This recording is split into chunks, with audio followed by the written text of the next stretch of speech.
വർഷങ്ങളായി സിനിമ ഇൻഡസ്ട്രിയിൽ വർക്ക് ചെയ്യുന്ന സ്റ്റണ്ട് മാസ്റ്ററാണ് മാഫിയ ശശി. പ്രേക്ഷകരെ ഹരം കൊള്ളിക്കുന്ന നിരവധി സംഘടന രംഗങ്ങൾ അദ്ദേഹം കൊറിയോഗ്രാഫി ചെയ്തിട്ടുണ്ട്. 68ാമത് ദേശീയ ചലച്ചിത്ര പുരസ്കാരത്തിൽ അയ്യപ്പനും കോശിയിലെ സംഘടനത്തിലുള്ള അവാർഡും അദ്ദേഹത്തെ തേടിയെത്തിയിരുന്നു.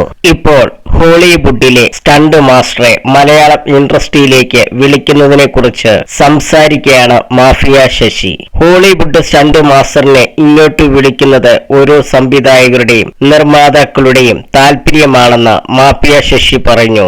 മാമാങ്കം എന്ന സിനിമയ്ക്ക് സ്റ്റണ്ട് ചെയ്യാൻ താൻ അടക്കം 2 പേർ ഉണ്ടായിരുന്നുവെന്നും മമ്മൂട്ടിയുടെ സീനെല്ലാം അദ്ദേഹം ഡൂപ്പിനെ വെച്ച് ചെയ്തുവെന്നും ശശി പറഞ്ഞു.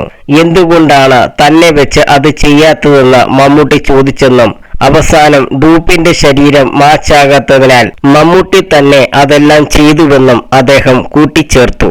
മാമാങ്കം എന്ന സിനിമയുടെ ചിത്രീകരണ സമയത്ത് ഒരു ഫോറിൻ സ്റ്റണ്ട് മാസ്റ്ററാണ്. കളരിയുടെ ആവശ്യങ്ങൾക്കായി ഞാനും ഉണ്ട്.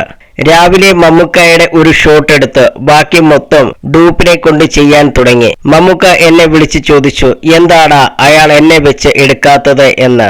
ഫോറിൻ മാസ്റ്റർ കരുതിയത് മമ്മൂക്ക വലിയ സ്റ്റാർ ആണല്ലോ, മെനക്കെടുത്തണ്ട എന്നാണ്.